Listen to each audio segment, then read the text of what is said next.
This guy in New Donk City waiting for a building inspector got me thinking, if a real inspector came to New Donk City, how many OSHA regulations would they be in violation of? So now, we aim to find out. Today we are going to examine the Metro Kingdom very carefully, specifically the currently under construction, reconstruction, city of New Donk. Was it just called Donk City before Bowser attacked, and now it's New Donk City?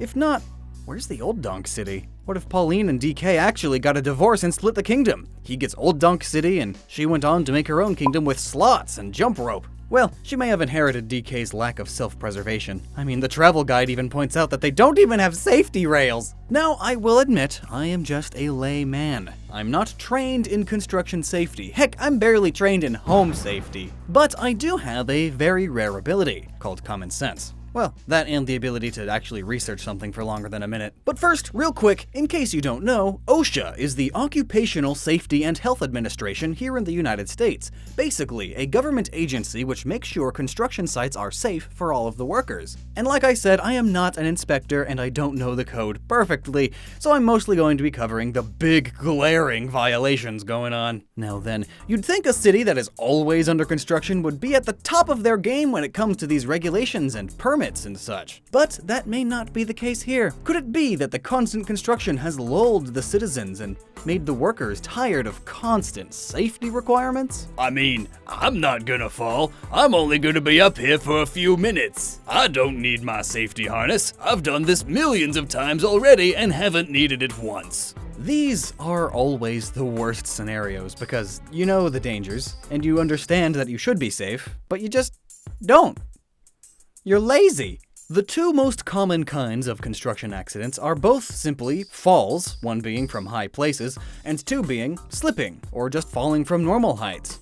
In fact, it's such a common problem faced by construction workers that OSHA has put in place a bunch of regulations for what type of grip your shoe is required to have based on what kind of construction you're doing. And something tells me Mario's shoes do not meet those requirements. So that's strike one. So what exactly is the penalty for not actually following these rules? Well, other than the injuries that could occur and possibly even the risk of death, what is there that deters job sites from ignoring the rules? Well, if you can't hurt them in the heart, hit them in the wallet. Even non-serious violations, things that are a bit dangerous but not super, can land you a $12,675 fine per violation. Failure to correct this violation by a given date will cost you also. If you don't fix the problem, you get hit with a $12,675 fine every single day you go past the correction date. And to top it all off, if you ever repeat the violation or willfully do it again, they slap you with a $126,749 fine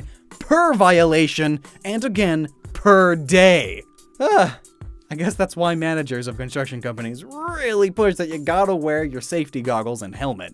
So, assuming New Donk City is in America, and I mean, it's clearly taking inspiration from New York City, so at the very least we can hold it to the same American standards for job site safety. I'm sure New Donk City's construction companies could not be able to just casually afford these fines.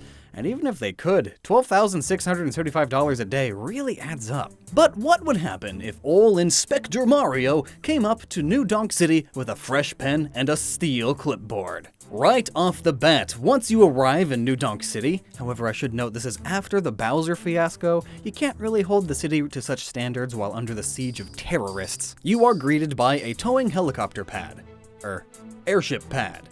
There is a rather large amount of exposed girders and catwalks here, and they have no railing at all.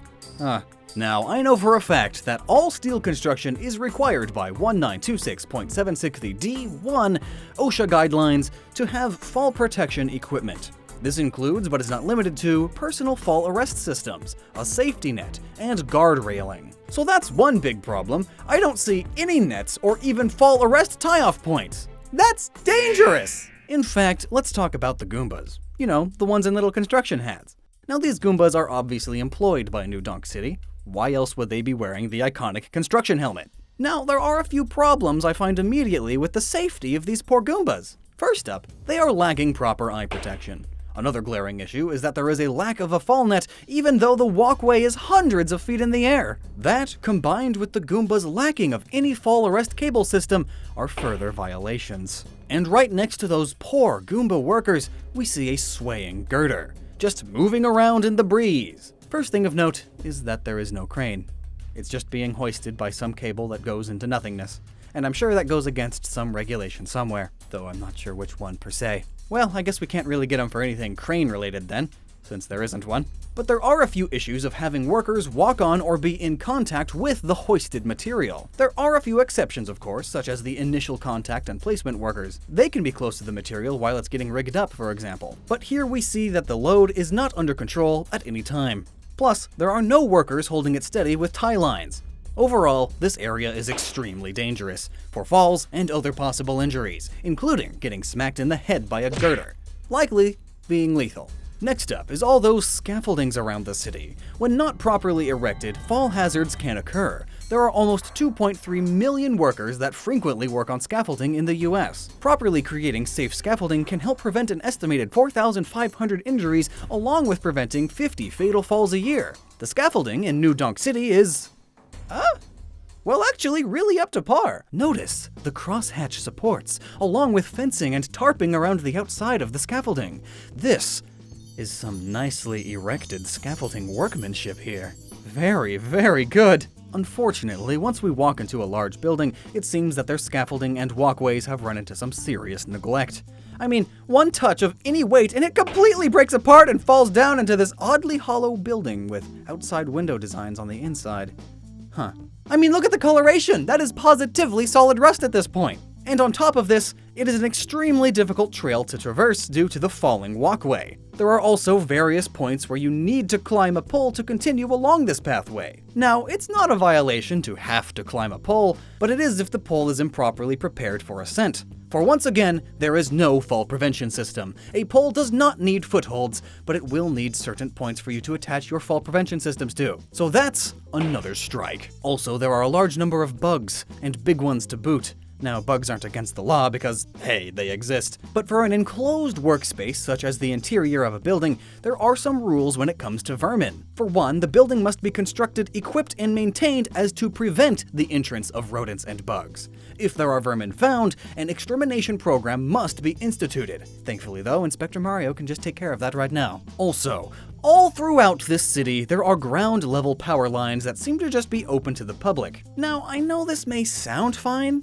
but power lines, especially one strong enough to distribute power to a city, are not to be messed with. According to OSHA, you have to be at least 20 feet away from power lines unless specifically instructed to be closer by a licensed electrical engineer. Also, depending on the situation, you may need to have even further minimum distances. The situation here in New Donk City is definitely a violation. The power lines and transformers are much too close to the general public to be considered safe. There's a reason they are typically on huge poles out of reach or buried underground in the sewers. Bad New Donk City. Bad! So, that's it for the big ones that are definite violations. Other things that could be violations though, but I'm not 100% positive, are things like the poisonous plants growing all over. I'm sure that's a health violation or at least a hazard. Enough grounds for a warning for sure. Some of the barricades stopping people from falling off the end of the road are a little flimsy or not well established enough. One person could try leaning on it and then just fall. Also, why are there even roads up here? That's a safety issue too. And there are just a large amount of power moons just laying around. Now, I'm not sure if they are volatile or if they are inert, but they seem to power the entire city as a fuel source, as we see in the generator underneath. Normally, fuel sources can be very dangerous if left around improperly, so I would heavily advise them to get a guy to clean them all up. Well, I guess Mario's doing that. For free. What a nice guy. But they should also put some end caps on all of those open pipes. Sheesh, it's like you want someone to fall down them. So, those are the dangers of the Metro Kingdom and its OSHA violations. If you think I missed any, which is probably very probable, let me know some others down in the description. I always say the description. Let me know some others down in the comments. There you go. You guys don't have access to the description. But you should check the description for all of the links on how to help support this channel. It's pretty great. There's merch. And I want to give a massive thank you to each and every one of our Patreon supporters, literally saving this channel's butt as of late. You guys are all fantastically awesome. And a huge thanks to everyone else who watched this video too. You're all great. So until next time, please remember to never stop using your noggin and just keep having fun.